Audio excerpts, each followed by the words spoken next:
Hi, I'm Brian King, and this is Winning Wednesday.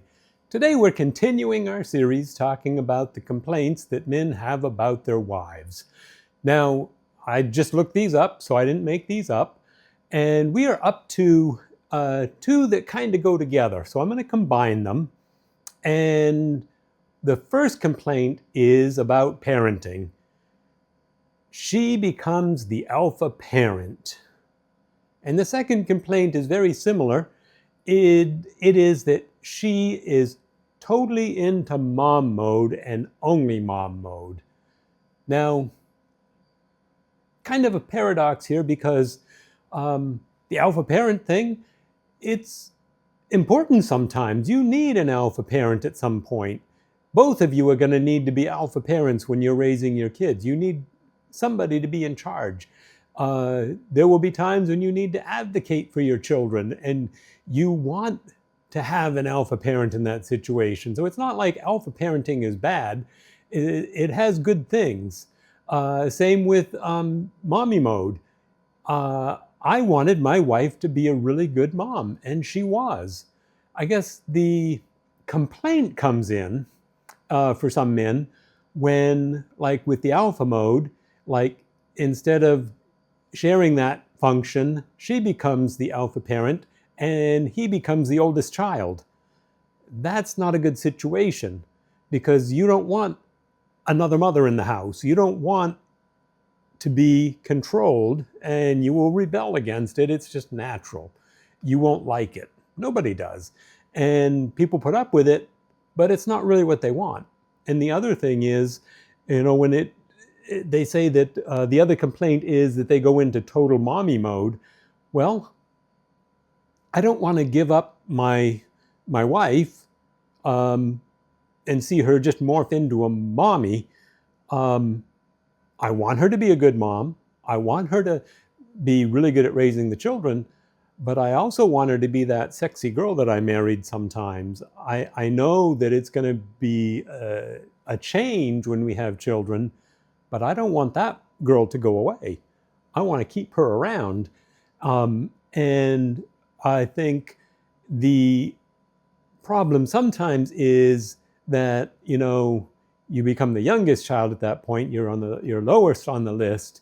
Instead of just being second on the list when the alpha parent is in charge, you don't want to be like not even on the list. So those are kind of the two extremes.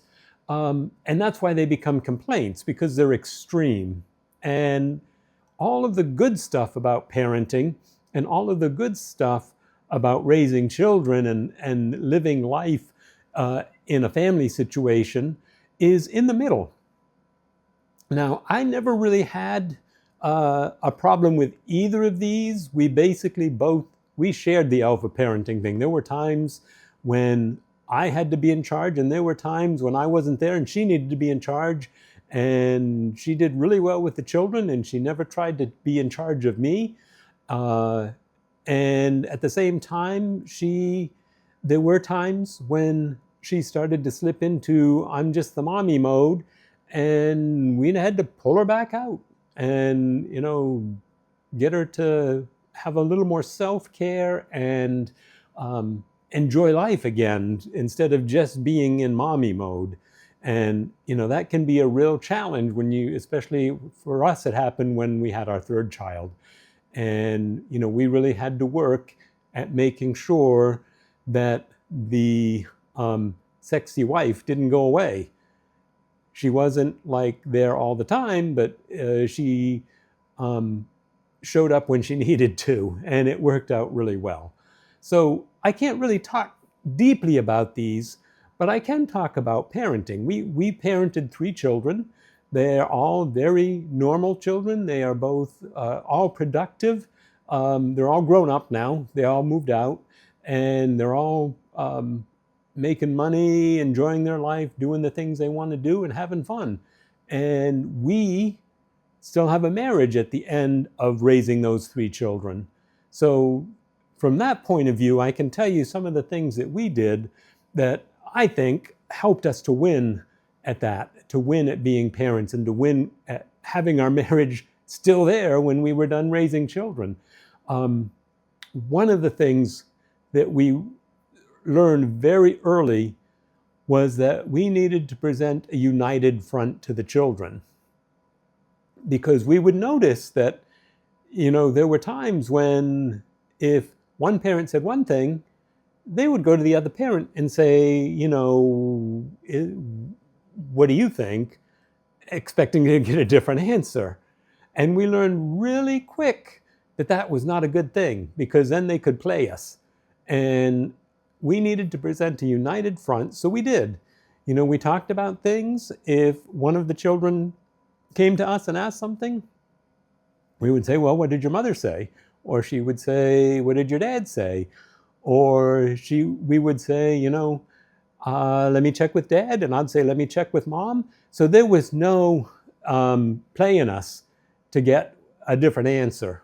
We stopped that really quick, and it worked well, because they knew that they were going to get the same answer from both of us, because we were smart enough to check with each other and to make sure we weren't stepping on each other's toes.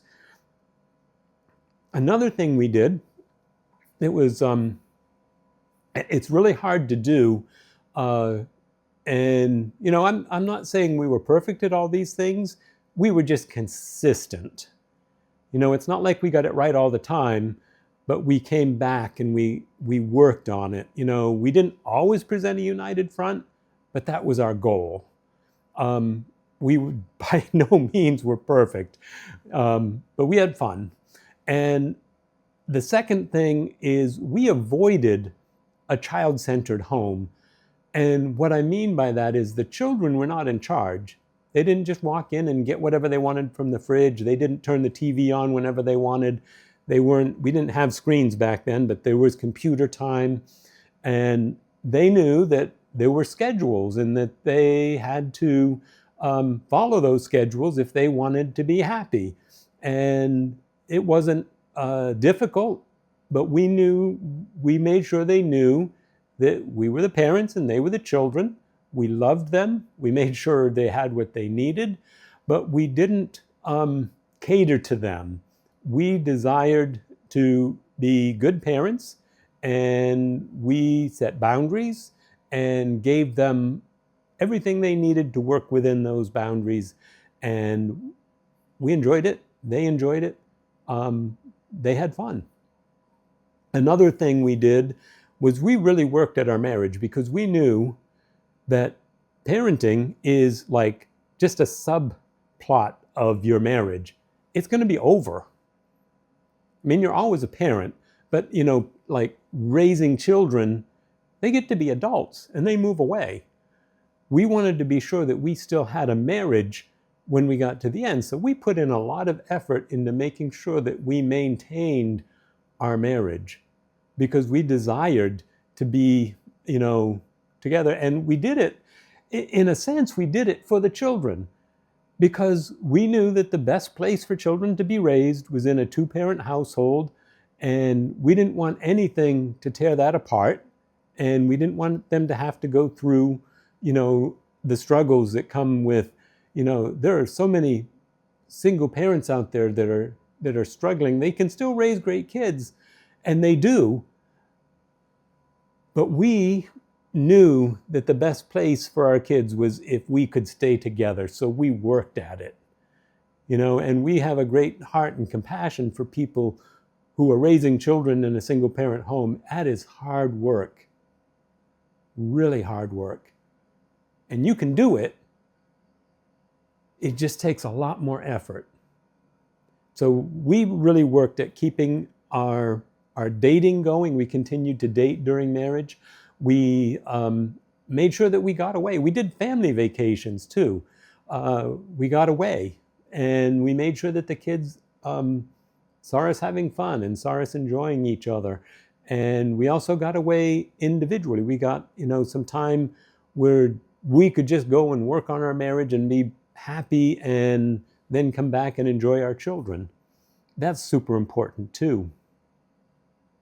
One of the other things we did, kind of along the lines of avoiding having the home child-centered, is we limited the number of activities. We tried to kind of match our children up with activities that they really enjoyed, and then let them progress with that, whether it was music or we started horseback riding with one of them, and it paid off later because now she's working with horses.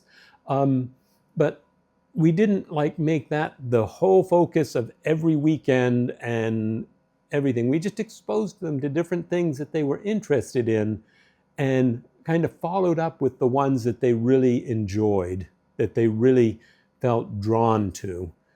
And we made sure that they weren't just in every activity just because it was available. And I think that turned out good. We sometimes feel like maybe we didn't give them enough of something in one area or another, but then we talk to them about it and they say, oh no, that was great, we did it, we enjoyed that. So, you don't have to be in everything. And now as adult children, they get to go do things that they didn't get to do. You can't do everything. It's just not practical.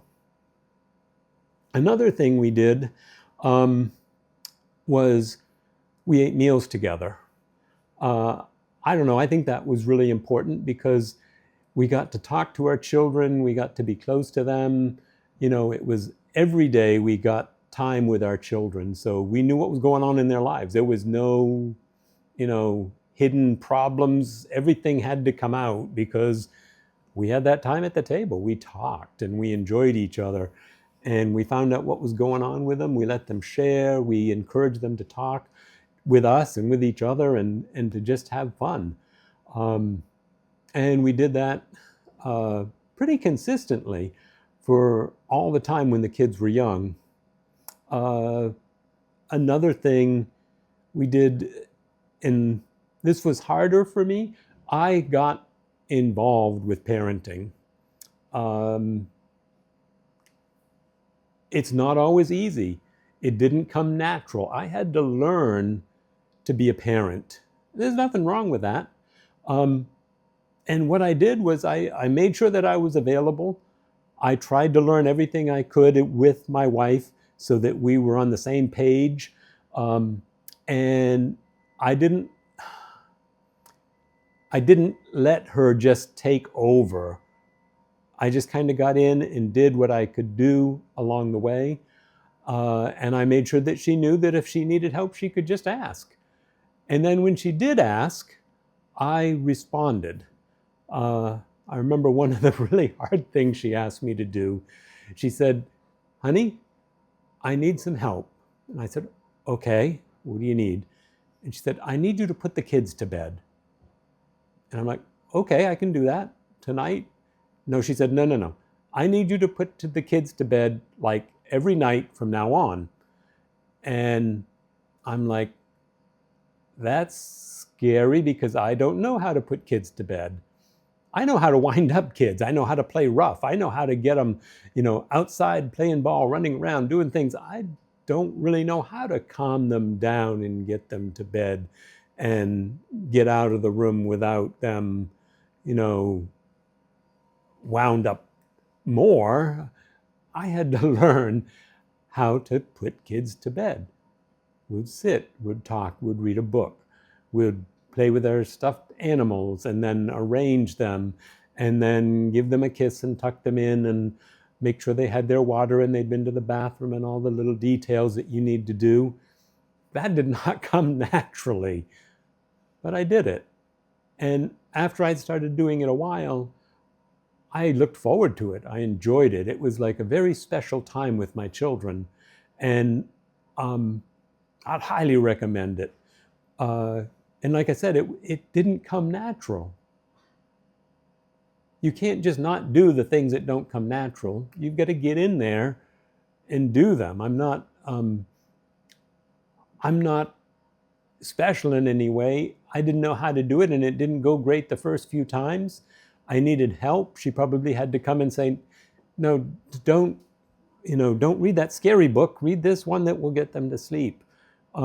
It's just one of those things that you have to learn. Some of the other things we did, we read together.